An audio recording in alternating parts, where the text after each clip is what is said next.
¿Qué tal? Buenas noches. Bienvenidos a Espiral.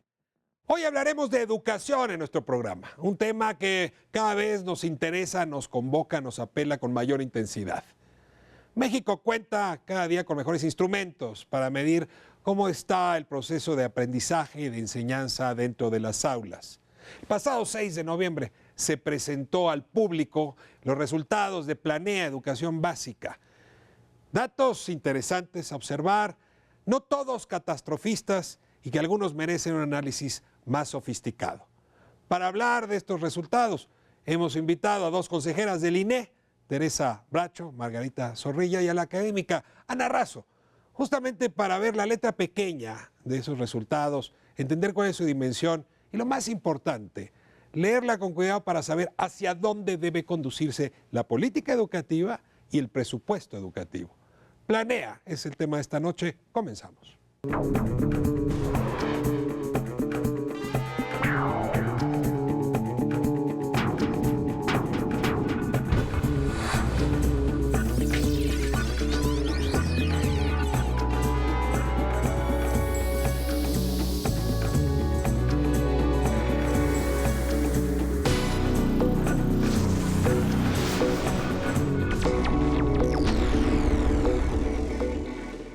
Pues para hablar de Planea, este conjunto de indicadores que nos hablan del estado de la educación básica en México, que se presentó, como decía hace un momento, el pasado 6 de noviembre, tengo aquí en Espiral el honor de compartir conversación con dos personas a las que admiro mucho desde hace tiempo.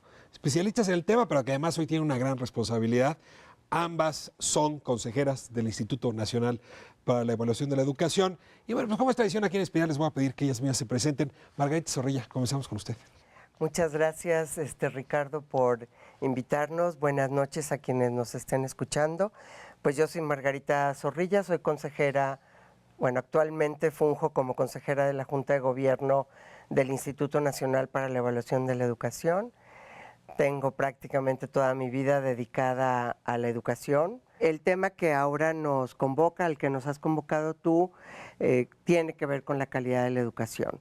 Y eso tiene que ver con la calidad de las futuras generaciones, ¿no? Con su desarrollo, con su aprendizaje, y ese es el interés que me tiene hoy aquí. Margarita, muchísimas gracias. Tengo también conmigo a Teresa Bracho, igualmente consejera del INE. Bienvenida. Bueno, mi nombre es Teresa Bracho, también consejera de la Junta de Gobierno del INE, Instituto Nacional para la Evaluación de la Educación. También soy parte de la memoria histórica del instituto. Fui miembro de su primer consejo técnico y presidenta de su segundo consejo técnico. En los últimos 2 décadas me he dedicado más a la evaluación de políticas y todo más centrado en el área de educación. ¿Cómo hacemos que las acciones públicas logren mejorar esto que le están dando a nuestros hijos, a los hijos de todos los mexicanos, que todos puedan desarrollarse de la mejor manera? Yo creo que quienes estamos aquí hoy sentados tenemos una convicción. La política educativa puede hacer que las cosas cambien. Sí. A ver, es un credo, ¿no? Lo decimos así fuerte. Yo lo digo con conocimiento de causa. Se mueven las cosas. Sí. Y que lo hemos analizado en políticas vivas. Concretas. No son buenos deseos, sino sabemos que hay políticas que logran impactar la calidad de resultados, la calidad de los servicios educativos. Para el lugar común decir que nada cambia si no tiene pues indicadores que lo midan, y en ese sentido producir indicadores que permanezcan en el tiempo, indicadores de calidad, pues permiten a quien toma decisiones a que tome las decisiones correctas. México se enfrentó a un dilema recientemente, y aquí en Espiral lo hemos observado, y fue la extinción, déjenme usar la palabra, de las pruebas que usábamos a nivel nacional para medir calidad educativa. Enlace de un lado y luego todo el complejo sistema de escala. Pero vamos a centrarnos en enlace. Hubo, y aquí lo discutimos muy fuerte con algunas organizaciones, un llamado fuerte de atención que decían, no, que no desaparezca enlace, porque pues llevamos una batería ahí de indicadores que vamos simplemente a eliminar, y de la noche a la mañana pues el secretario de Educación decidió que ya no valía más esa prueba, prueba, por cierto, contaminada porque ya se estaba usando para medir a los maestros y no para medir la educación. Y para Hablamos pagarle de a los eso. maestros. Y entonces vamos creando Planea, ¿no? Que es una prueba, pero le llaman plan, ¿no? Plan Nacional para la Evaluación del Aprendizaje. Pero Planea es nueva en su tipo. Y yo sí necesito, para arrancar con el resto de reflexiones, que nos expliquen al auditorio, a mí, ¿cuál es la diferencia entre Planea y Enlace? O sea, ¿por qué desaparecer una? ¿Y qué tiene esta versión que sea mejor a las anteriores? Ok. La palabra es de Ok. ustedes. Pues si Tú primero. quieres, una Yo te parte- completo. Son muy Ándale, sí. educadas las dos. ¿eh? Porque por eso podemos trabajar juntos. Dicen que no hay buena educación si no hay educación, o al revés. ¿no? Mira, básicamente voy a explicar la parte más general. Enlace, como tú ya lo dijiste, se produjeron corrupciones que no tiene sentido producir con una prueba de aprendizaje. Como fue dar incentivos a los docentes en función de los resultados de los aprendizajes, y pues todos queremos que nos vaya bien y promovíamos este mal uso. Mal uso también desde el lado de culpar a una escuela por todo lo que sucede en el aprendizaje de los niños. Y culpar al maestro, ¿no? Sabemos que hay y al maestro, sabemos que hay muchos factores que intervienen en lo que el niño sabe o deja de saber o deja de aprender. Entonces, ese es otro aspecto. Y el otro aspecto es que sobrevivían dos tipos de mediciones. Uno que era el del INE, el SCALE. El SCALE es cada 4 años, con muestras, diseños de cobertura de todo el currículum, se ve todo lo que se aprende del currículum en la escuela. Digamos, era un tipo de prueba, si quieres, técnicamente más sofisticada. Y Enlace era una prueba técnicamente sofisticada, pero que reducía su ámbito de observación porque era para todos los niños, ¿no? Y entonces había que sacar muy rápido resultados y muy rápido podías tener solo de todos los niños una aplicación chiquita.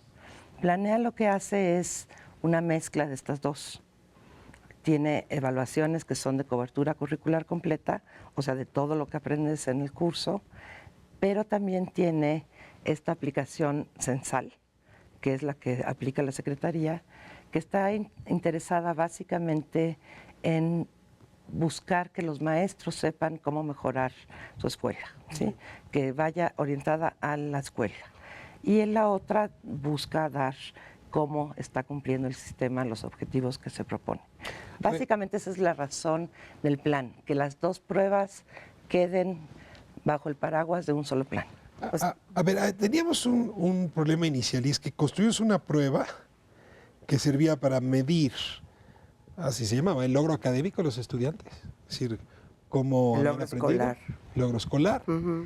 Y le empezamos a usar para otra cosa, que era Desde el principio. para siempre. pagarle más a los maestros o darles bonos o ascenderlos en su carrera. Para Entonces, incentivos. tú decidiste una prueba para medir la temperatura y la usabas para medir, para medir el pH de Por la ejemplo, sangre. sí, exacto. El termómetro para la temperatura no sirve para el pH. Así Más o es, menos. A ver, así. este primer problema está claro.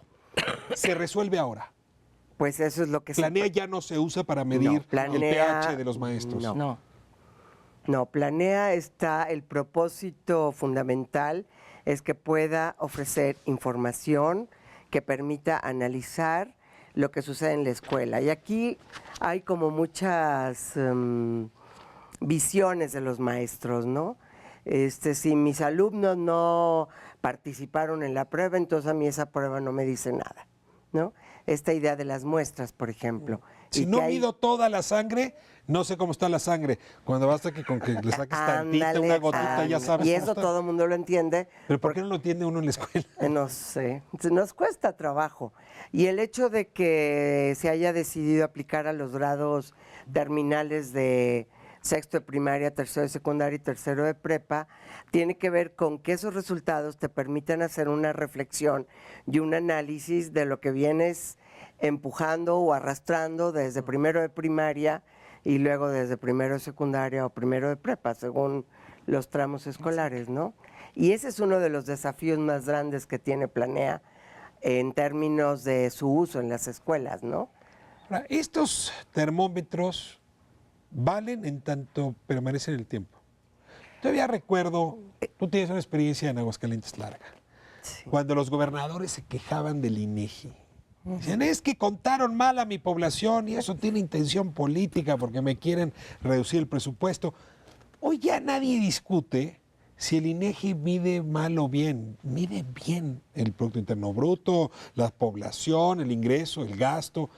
Hoy, de hecho, ya nadie discute si está bien o mal medida la masa monetaria. El Banco de México ya logró legitimidad.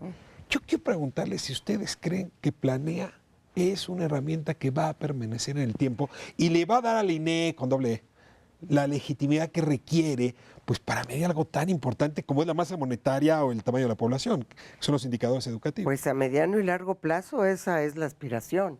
Y hay otro componente, si me permites agregar, que va tendiente a eso. Decimos, no midamos el contenido curricular del currículum tal como está en el programa de estudios hoy.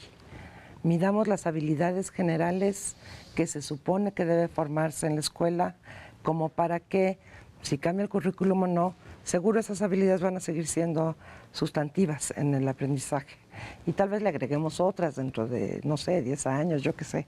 Pero sí tratar de que ese componente amarrado al currículum tal como se enseña en los programas de estudio no sea lo que determine la prueba, sino más las habilidades básicas que se pretenden Pero déjame formar. entender las preguntas. Voy a poner un ejemplo porque no es un examen en historia el de Planea, pero la currícula dice que hay que saberse las capitales de la República, o los nombres de los emperadores aztecas, o los nombres de los reyes de España. Eso mañana será irrelevante, hombre, van a estar en Wikipedia, porque lo quiero saber.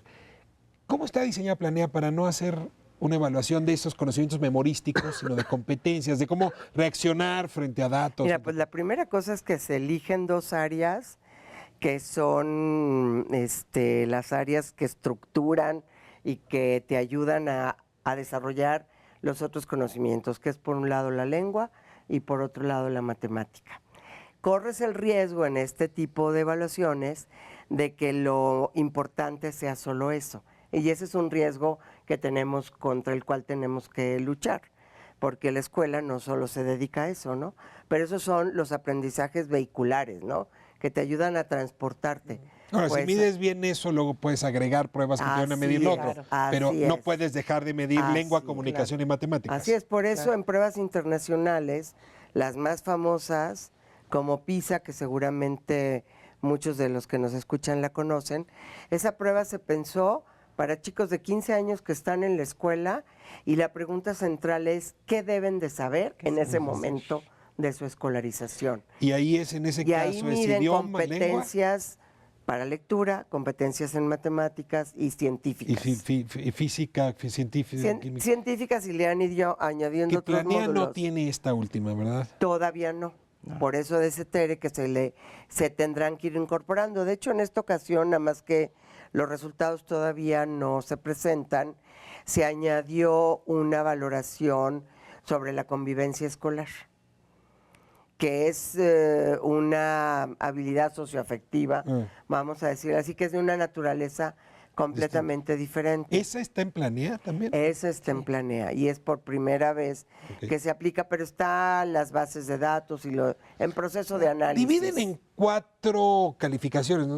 En México 4 vamos del niveles 0 de- al 10, pero en realidad nadie saca abajo de 5. Entonces, en realidad es del 5 al 10, como se evalúa en México.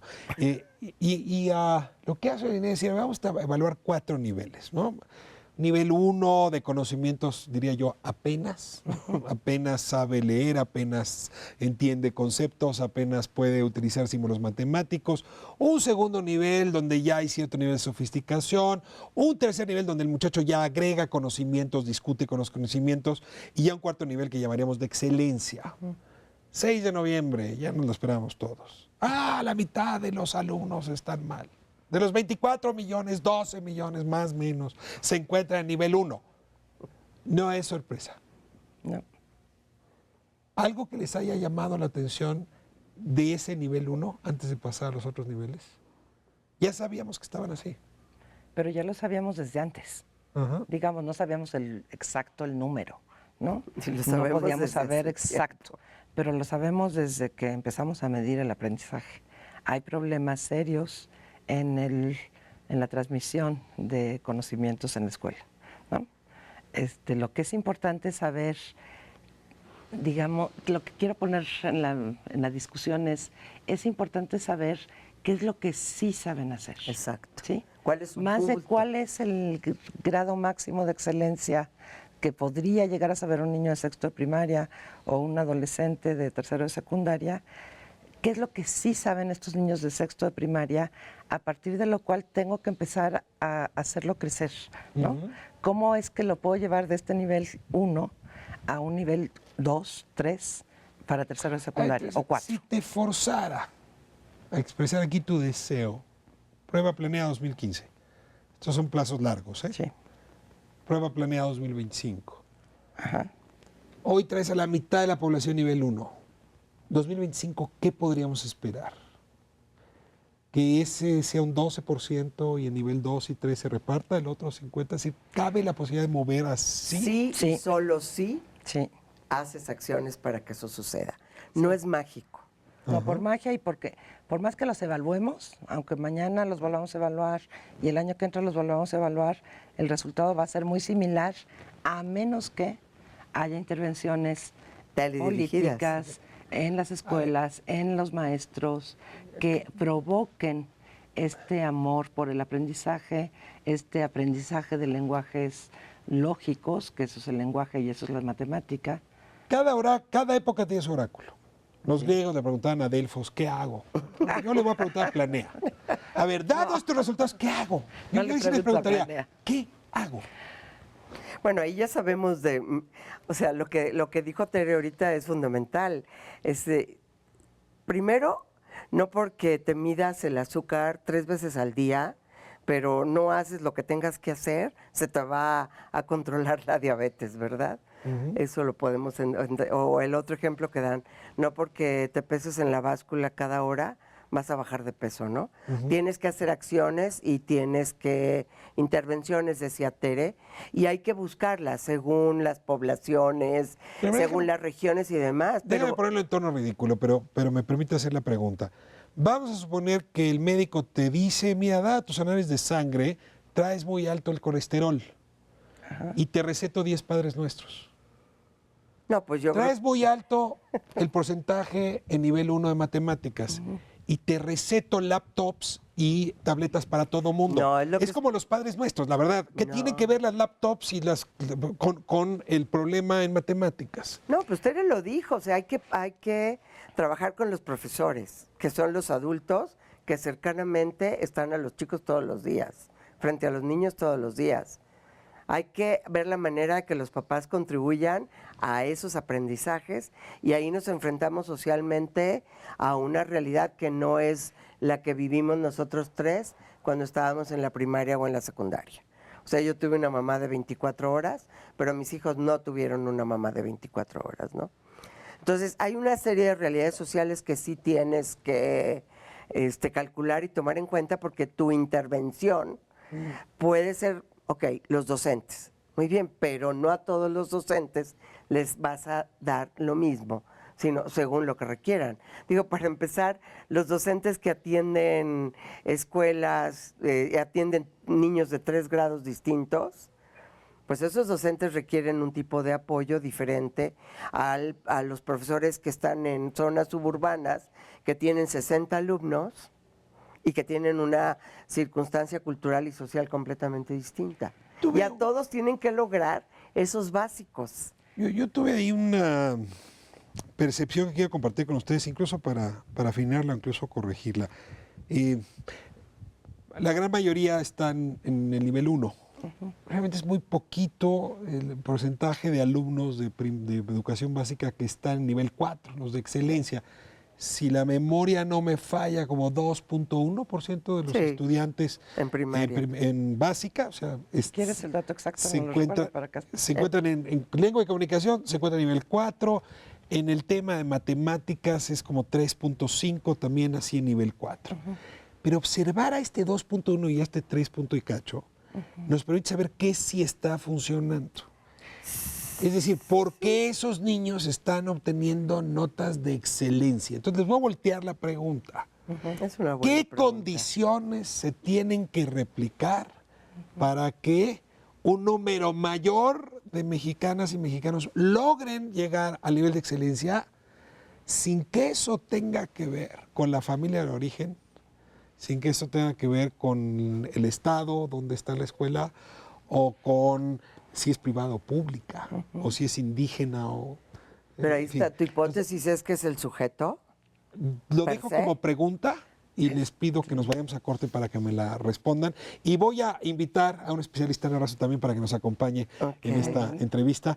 Les agradezco mucho este primer bloque. Quédense con nosotros, regresamos. ¿Es la cigüeña la que está determinando en México el éxito o no escolar? Ojalá y no sea, pero veamos la respuesta. Quédense con nosotros.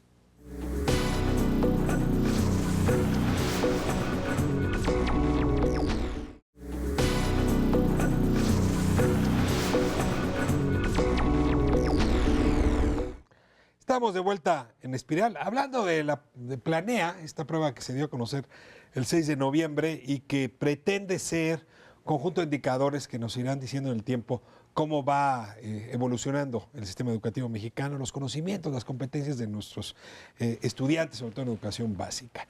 Y se incorpora con nosotros Ana Razo, me da muchísimo gusto. Gracias, Ricardo. Ella forma parte del programa interdisciplinario sobre política y prácticas educativas del CIDE, el PIPE. Exacto. Este es uno de los centros que desde fuera de las áreas de gobierno está también haciendo un esfuerzo por estudiar el fenómeno educativo de distintos ángulos. Y por cierto, Ana, ustedes se han centrado en el estudio de aquellos niños a los que les está yendo muy bien. O sea, ahí hay también una obsesión compartida. Si averiguamos qué es lo que está llevando a ciertos niños a tener excelencia, a lo mejor vamos a tener muchas respuestas de cómo jalar al conjunto de los educandos a esas condiciones. Claro. Decía yo hace un momento, con ánimo de provocación, lo confieso, que hasta ahora Planea no me dice qué es lo que la educación está haciendo.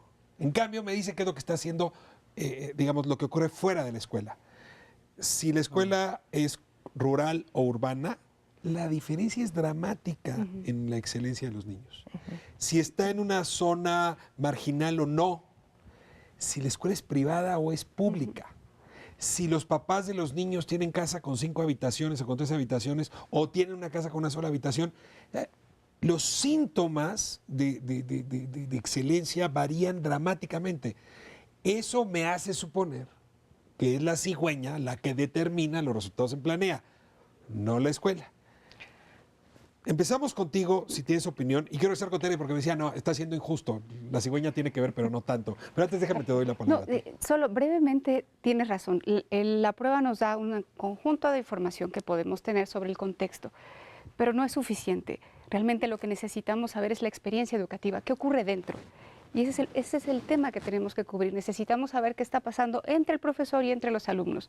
Si queremos realmente modificar los resultados de Planea o de cualquier instrumento, necesitamos entrar al aula y necesitamos saber el conjunto de interacciones que se dan ahí. Está muy bien saber si es rural, si es urbana, está muy bien y necesitamos saberlo, pero es indispensable si queremos modificar la práctica entrar al aula. ¿Y Planea está entrando al aula? A reserva de que aquí nuestras expertas nos digan, no lo está haciendo.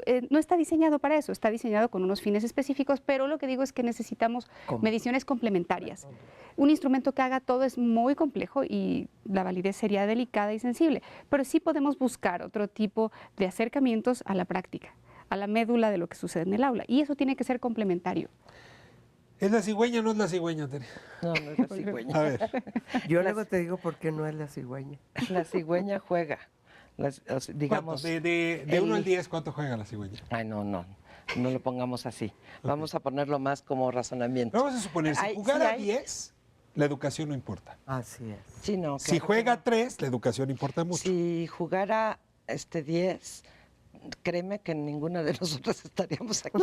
Estaríamos Serían haciendo parteras. algo que nos pareciera, seríamos parteras o que nos pareciera significativo. No dedicaría tantas Ya lo dije al horas a principio, ello. ¿confías en que la educación puede modificar Yo confío historias en que de la vida? educación sí puede modificar y que no es solo la cigüeña. Ok. Digamos, si yo pusiera es un experimento social que espero que nunca a nadie se le ocurra hacer, pero si yo pusiera unos niños que vienen de un alto estrato social en unas condiciones de un centro comunitario y al revés, es probable que hubiera un resultado más parejo. Sí, no es un experimento social que yo esté proponiendo, simplemente quiero decir que las condiciones de la escuela no son las mismas. Te tengo No- una propuesta, pero me la voy a guardar. No tanto mover a los niños, sino pero a ¿qué los tal mover a los maestros. maestros? ¿Es la cigüeña o no es la cigüeña? Es poquito la cigüeña.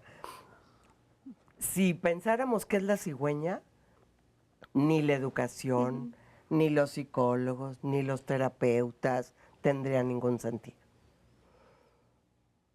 Ni las- Pero hay Entonces, algo que te porque pruebe tiene- que no es la ni cigüeña. las ¿Verdad? políticas. Estamos hablando de indicadores duros y Planea te los arroja. Y Planea te dice, si estás en escuela privada, 14% de los niños van a nivel 4. Bueno, Si vamos, estás en escuela indígena, 0.6% de los niños. velo en términos de O probabilidad. sea, si naciste indígena, no puedes tener. Tienes menos probabilidades, pero no por las pero menos es circunstancias 14 veces menos. por las circunstancias en las que tenemos a esas poblaciones. Claro. O sea, piensa que estoy poniendo un ejemplo diferente. Las familias de antes que eran 10 hijos, ¿no? ¿A quiénes les daban atención? Pues al mayor y al menor, ¿no? Y luego los de en medio eran a veces como desdibujados. Entonces, ahí qué es lo que pasa. Pero, a ver, es que deja plantearlo así. Yo estoy de acuerdo que si metiéramos recursos sustanciales a la educación indígena, podrías llevar a los niños indígenas a tener 14% de sus egresados claro. a nivel de excelencia. Sí. Claro. Pero si no los dedicas, Planea te está diciendo que es la cigüeña. Pero es que en ese sentido, Ah, no, Sí. Planea no te está diciendo No. que es la cigüeña. Planea te está No, dando está informaciones contextuales, adicionales, que te permiten fundamentalmente ver cómo la desigualdad de este país, la desigualdad social y económica, está asociada a los resultados. Punto. A ver, hay un estudio que muy pronto van a estar los resultados, que es una evaluación de cómo son los centros escolares, ¿sí? Y ahí no hay cigüeña, ¿sí? Y también encuentras diferencias de esa naturaleza. Las condiciones básicas están mejor satisfechas en centros urbanos, en escuelas privadas, etcétera, que en zonas rurales, centros comunitarios, digamos. Y ahí, ¿quién fue la cigüeña de los centros comunitarios? ¿Sí me entiendes? Sí hay una acción específica que se puede hacer desde las acciones públicas, cosa que tú conoces muy bien. Esas son las que pueden marcar una diferencia en decir cómo le hacemos para que estos niños indígenas puedan subir su rendimiento. Sí, para revertir. no, me gustaría plantearlo de otro modo. No sé si es la cigüeña, pero la labor del Estado es no permitir que sea la cigüeña. Ujú. Es hacia allá tenemos que movernos. Y ese es el deber en el que todos tenemos que trabajar. Justo. Si no, no existiría el Si no, derecho a la educación. Sí, el o informe sea, Coleman, tal vez tú los recuerden, este informe famoso de los 60, justo ponía en duda la intervención o el papel que tenía la escuela. Más allá de eso, el deber del Estado es no permitir que la cigüeña sea un papel en esto. Pero déjame plantearlo así, ya, para quitar el término cigüeña. Sí. hay que explicar Uno sabe, también qué uno quieres sabe. decir con el término cigüeña. Pero a ver, sí, pero claro, pues si uno sabe que si naces indígena, no vas a tener nivel 4, a menos que alguien intervenga. Eso es lo que para mí es el efecto cigüeña, ¿no? Es decir, lo único que definió el nivel 4 es donde naciste, No. la cuna. Ahora, No. si el- Discúlpame, es que sí, eso es muy importante que no quede esa idea. Que La si no, probabilidad no hay de que ese posibilidades. niño sea igual al de la otra cuna, ¿no? Que a la otra cigüeña, ¿sí? No está determinada por la cigüeña, ¿sí? No es algo, es el espacio en el que se desarrolla ese niño, la alimentación que recibe, la atención que recibe. estructural. La educación inicial que recibe, la pero déjame formación, plantearlo así. la escuela. Si yo asumo que hay menos niños en nivel de excelencia que hayan nacido en una cuna indígena, tendría entonces, acción pública, que tener una inversión sustancial para tener a los mejores maestros, las mejores instalaciones, los mejores modos de acceso, la mejor pedagogía para la escuela que está obteniendo esos resultados. Y luego me muevo a la comunitaria. Es que la también- siguiente pregunta, Ricardo, Entonces, es... a ver, ahí nada más lo planteo así. Si yo asumo que ahí es donde está el problema, entonces ahí tendría que haber una inversión más importante.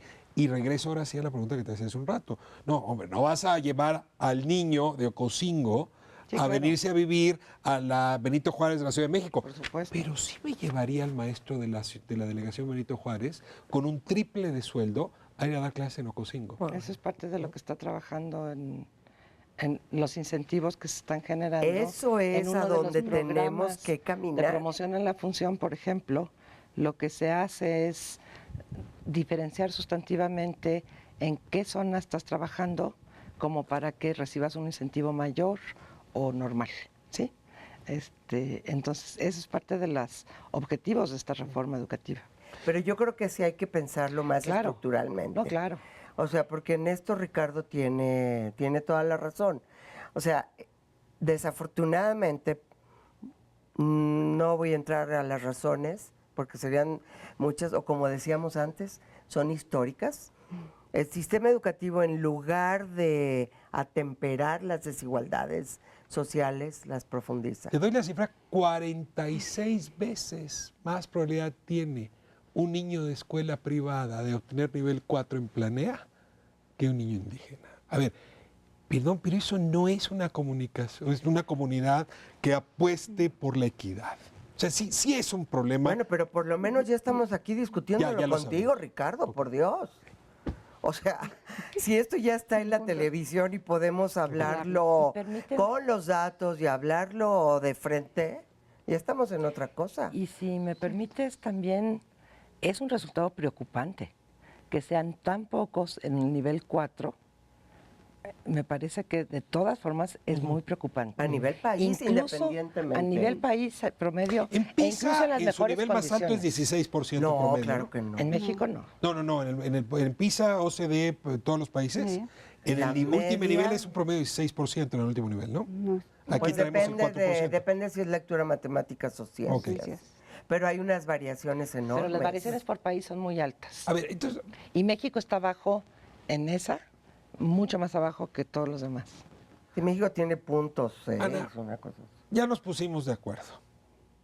Hay áreas de vulnerabilidad, poblaciones vulnerables, y hay condiciones que ameritarían una redirección de la política pública. Pero para ponernos menos demagógicos, redirección del presupuesto. Exacto. Tendría que haber más dinero para esta escuela que para esta. Y es una cosa que nos ha costado mucho trabajo. Incluso me atrevo a decirte que a quien se le ocurrió darle más dinero a las escuelas que mejor les iba. Claro. Todavía penalizando más. Claro, Me el voy a efecto acordar- Mateo, a todo lo que da.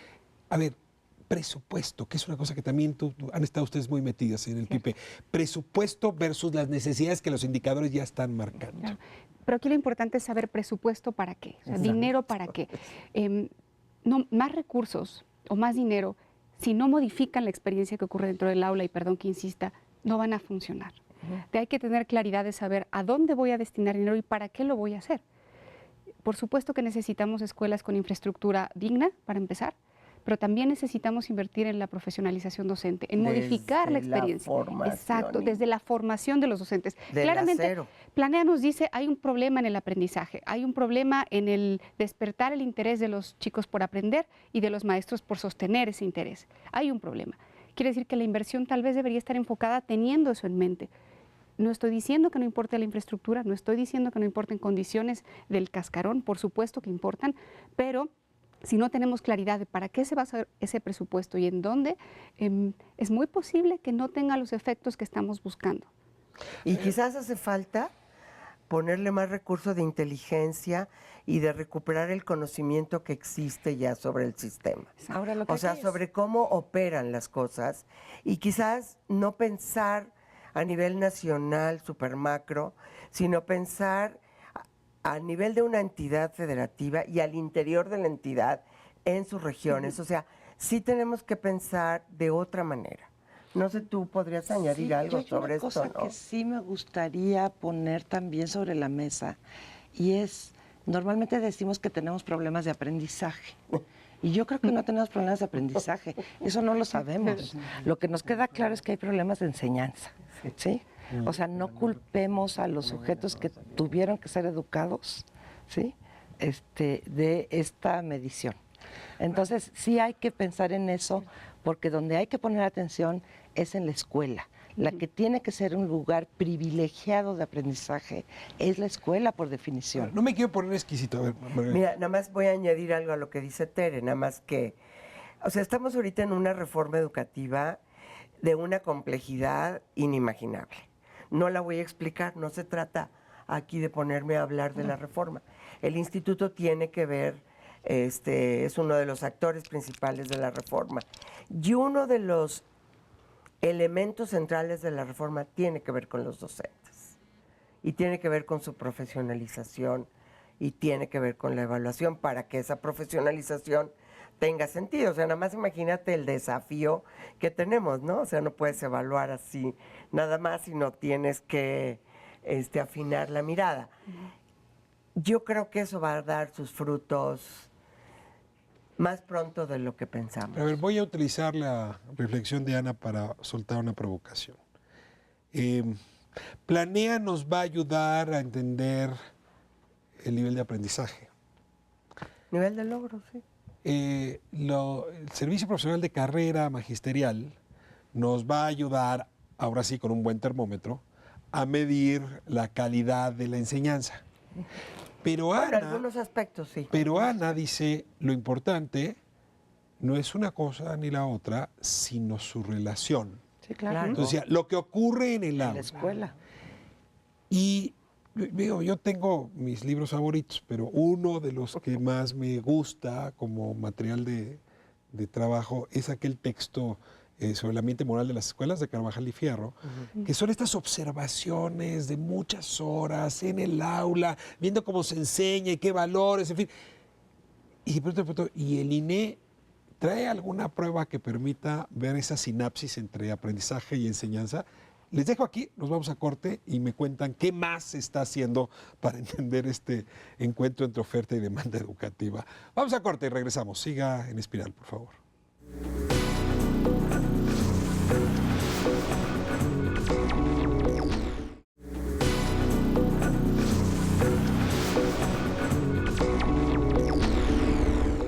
Estamos de vuelta en Espiral con Margarita Zorrilla, Teresa Bracho y Ana Razo. Les agradezco muchísimo esta conversación que empezó siendo sobre Planea, pero en realidad ya hacia este segmento nos empieza a agarrar el ánimo sobre la educación y cómo conducirla para que este país, pues, en fin, tenga el sistema educativo que se merece, que es mucho mejor que el que tiene hoy. Y hablábamos que necesitábamos como quitarnos del telescopio ya a la distancia del sistema educativo y más bien el microscopio, ver cómo ocurre la dinámica del milagro del aprendizaje dentro del salón de clase. Dice, bueno, estas grandes pruebas son necesarias, es como, vamos a estudiar la motricidad gruesa del niño, ya la empezamos a aprender con Planea, ahorita vamos a hablar de SEA, pero necesitamos también la motricidad fina del sistema educativo. Hay pruebas, hay indicadores que el INE, con doble E, está produciendo justamente para usar el microscopio. Ana. Bueno, Pues como platicamos como preguntaste del INE, pero ciertamente es lo curioso de la prueba. Para mover los resultados de la prueba no necesitas mover el instrumento, sino lo que sucede al interior de la escuela. Y necesitamos poner la mirada en ciertas cosas. Hemos estado trabajando con el INE, justamente hay protocolos muy específicos, muy buenos, orientados específicamente a valorar este nivel de interacción. Por ejemplo, organización del aula. ¿Qué sabemos de la organización del aula? ¿Cómo el profesor toma decisiones sobre eso? ¿Qué tanto afectan esto? Entonces, organizaciones, ¿cómo pones los pupitres? No, es algo más. A ver, ¿qué es esto? Eso es un poco más sobre la gestión que tiene el maestro con sus alumnos. Es decir, Los regaños, los ejemplos que pone. Por ejemplo, es los decir, límites. la actividad que ayuda a que la enseñanza ocurra. Es decir, efectivamente, hago el pase de lista, cómo hago las acciones disciplinarias, qué tan productivo soy, y no nos asustemos con el término productividad, sino esta dinámica de mantenerlos enganchados. ¿Qué tipo ¿sabes? de acciones? ¿Qué tipo de acciones son las que los mantienen ahí? ¿Cómo hago que el tiempo no se pierda, que el tiempo esté siempre interesado y que los alumnos estén ahí enganchados? ¿Qué tipo de acciones hago para el aula? Eso es importante saberlo. Otra dimensión, el apoyo pedagógico, el dominio de contenidos. ¿Cómo valoro que el profesor sabe y reta cognitivamente a los alumnos y los engancha y los sostiene y los impulsa y los mueve? Se puede saber eso. Y una tercera dimensión es este vínculo personal. La enseñanza es un vínculo personal, pasa por eso, importa. Importa que el profesor le importe el otro. Ahí está. Que mire al otro. Exacto. Y que el alumno le tenga respeto Exacto. también al otro. Que le importe el profesor y que le importen sus pares y que se vincule para aprender. ¿Y eso cómo lo mides, Ana? Hay un protocolo específico para hacerlo. Varios. Hay varios. Ahora estamos trabajando experimentando. con uno. Exacto, estamos probando con uno. Hay observaciones, hay entrenamiento para hacerlo. Hay entrenamiento para entrar al aula de manera muy eficiente, de manera que no rompa la dinámica que se genera, pero obtener esa medición y poder apoyar al profesor directamente en decirle, a ver, profe, mire, ¿en qué se siente usted que podría mejorar? Yo observé esto, ¿le gustaría? Mire, conozco estas otras actividades docentes que usted podría ver para mejorar esto, con sus pares, con otras cosas, y empezar a hacer un trabajo de observación directa entre ellos para mejorar. Hay acciones concretas de formación. Margarita Zorrilla. Mira, este es un trabajo que va lento. No, pues yo lo siento como para el 2050. A ver, dime No, qué tal. no, porque yo no creo vivir nos hasta gusta el ver 2050.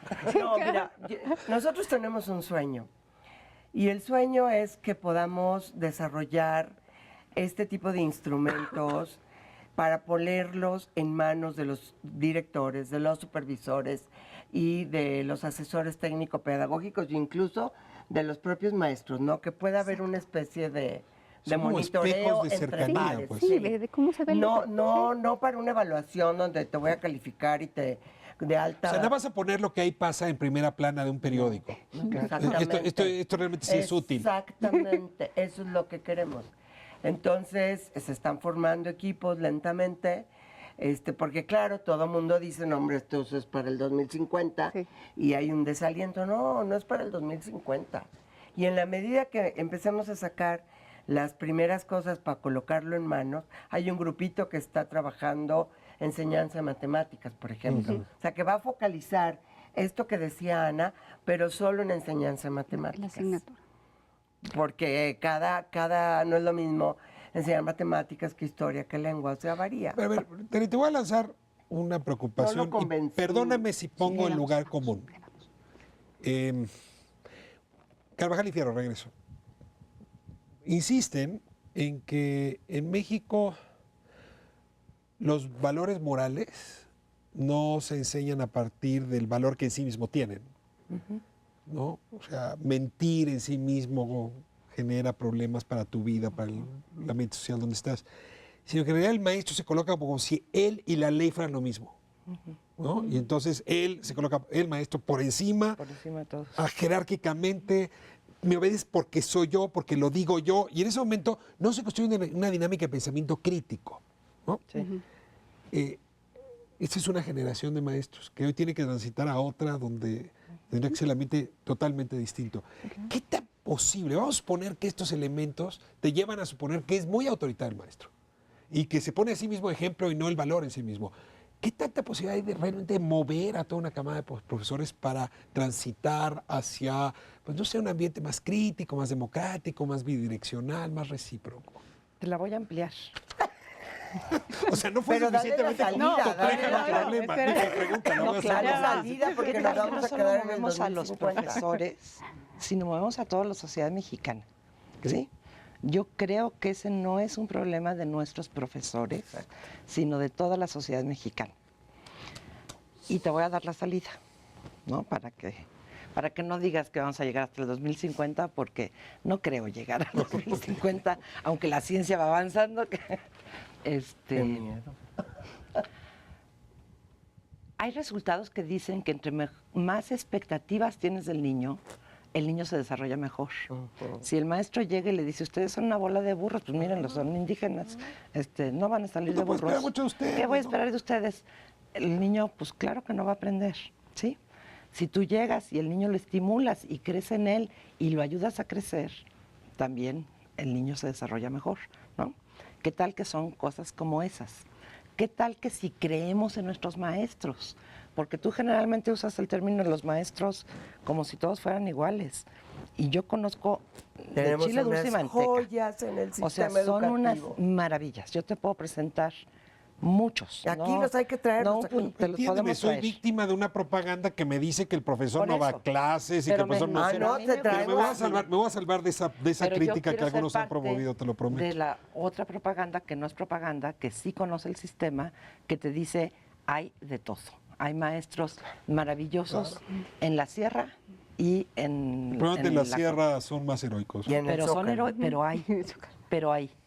O sea, y te los puedo traer y de verdad sería magnífico que los pasaras en vivo en este Sí, programa. cómo no. Este, No, y créeme, tal? respeto en este espacio, hombre, siendo del Poli, te no, imaginas. yo si sé. ¿Y qué tal otra? Que sí creemos que las escuelas pueden hacer cosas sustantivas, que los directores pueden formar grupos de trabajo, que los directores les importa que se formen grupos de trabajo y que los grupos de trabajo les importa que los niños Y aprendan. que los supervisores Y que los- también. digamos, ¿qué tal que una de esas, los mexicanos, tenemos algo de confianza en que, por favor, y podemos demandarlo, en la medida en que confiamos, es mayor la posibilidad de demandarlo, que nuestros políticos pueden hacer algo, ¿sí? Tenemos que creer Vamos un hacia el poquito final. más. Perdóneme, pero sí necesito ponerlo en estos términos. Sí, Me precio de conocer más o menos bien la reforma, sí, pero también desde este plano de los medios conozco más o menos bien cómo se vendió la reforma. Son dos cosas estoy distintas. de acuerdo. La reforma se vendió como un instrumento para correr al profe que no asiste, para correr al profe que no pasa los exámenes, para que... En, En un algunos segmento de la ambientes. No, política, perdónenme, así estuvo vendido. el instituto La es parte de la pregunta es, reforma. ¿cómo vamos a hacer para tenerle confianza al profesor? Sí. Tenerle confianza al sistema, Sí. si le estamos diciendo que la reforma es un chicote y no un premio. Y aquí sí estamos en un dilema entre lo que es en realidad la reforma y cómo se vendió, que les toca a ustedes desmantelar. Y perdón que lo ponga así, pero ¿En qué crees que hemos estado los últimos 2 años y medio? en desmantelar las Claro, en desmantelar y nada más que pues no podemos, digo, no se vale que salgamos a decir lo que estamos haciendo. Pero justo porque tenemos que voltear las cosas, justo en los términos que dice Teresa. Si no, dime con qué profesores vas a reconstruir al sistema educativo. Sí. Ahora, tengo que hacer una pregunta que no le puedo hacer a las consejeras. Bien. Una cosa es la política y otra cosa son las políticas. Exacto. Hay una cosa que es la política educativa, que se hace incluso para construir carreras políticas. Y otra cosa que es una cosa muy del aula, del lugar, de la clase. Esta idea de crear un INE autónomo, aparte de la Secretaría de Educación, ¿permitiría hacer que la política vaya por su lado y las políticas por el suyo y en algún lugar converjan? Interesante. En realidad debería permitirlo, debería permitir esta separación, pero nuestro sistema educativo históricamente ha sido en política, no en las políticas educativas. Ha sido una administración de poder que ha llevado a ciertos intereses. La idea es que ahora, con un INE autónomo, justamente podemos tener esta separación y que sea el INE el que vaya orientando el curso de las políticas y las decisiones en materia educativa. Eso esperaríamos que sucediera. Contaron aquí en este programa un día una anécdota que me encantó de Simón Bolívar, que creo que llegó a, no sé, a Bogotá, y apenas iba entrando y pidió que como festejo de la liberación de la corona española, sembraran una avenida allá en Nogales, y que un jardinero le dijo, oiga, pero esos árboles dan en 100 años. Hijo, los habíamos sembrado ayer por la tarde. Vamos a cierre. Estamos sembrando a tiempo los nogales. Yo creo que sí hay semillas que están creciendo. Yo creo que sí hay elementos muy buenos en nuestro sistema educativo. Reconozco todos los problemas que tiene. Tampoco no puedo ser ingenua, ¿no? Porque los he analizado, porque los he vivido. Pero también conozco experiencias de políticas educativas que sí funcionan. Y conozco la capacidad que se tiene cuando se movilizan los recursos indicados para que estas cosas sucedan en las escuelas. Y yo creo que es posible, de verdad. Si creyera que no es posible o que es la cigüeña la que manda, estaría haciendo otra cosa. En las conclusiones. Creo que es muy importante para todos, tanto para el sistema educativo, para el INEE, para todos, empezar con la claridad de qué queremos, para qué queremos educar, qué tipo de mexicanos queremos, quién lo va a hacer, cuánto nos va a costar. Este tipo de decisiones tienen que estar claramente establecidas. Si la reforma ya hizo una redistribución del poder en el ámbito educativo, no nos podemos quedar ahí, necesitamos ir más allá en esta definición de lo que esperamos de la educación y obligadamente tenemos que entrar al aula, obligadamente. Margarita Zorrilla. De nada nos sirve pensar que vamos tarde o que vamos pronto. Estamos donde estamos y de aquí para el futuro. Yo creo que en lugar de actuar como ese pájaro mitológico de Borges, que vuela con la cabeza volteando hacia atrás, porque es más importante saber de dónde vienes que a dónde vas, tendríamos que invertir la cabeza del pájaro, ¿no? Y realmente confiar en el hacia adelante. Sí tenemos tareas enormes que hacer, y creo que lo más importante es que no claudiquemos. Porque sí hay momentos en la vida de las personas que nos hemos dedicado a esto que a veces dudamos si elegimos el camino correcto.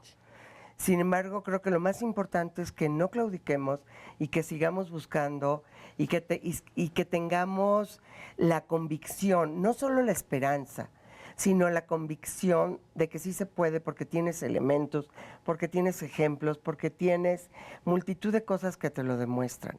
Pero sí requerimos voltear a mirar al sistema, a sus maestros, a los padres de familia, a los alumnos, a los estados de otra manera. Si lo seguimos viendo con una mirada terrible, creo que poco vamos a lograr. Pues les agradezco mucho. Me quedo con 3 conclusiones. La primera es que el pájaro mira hacia adelante. La segunda, que el pájaro no sea una cigüeña.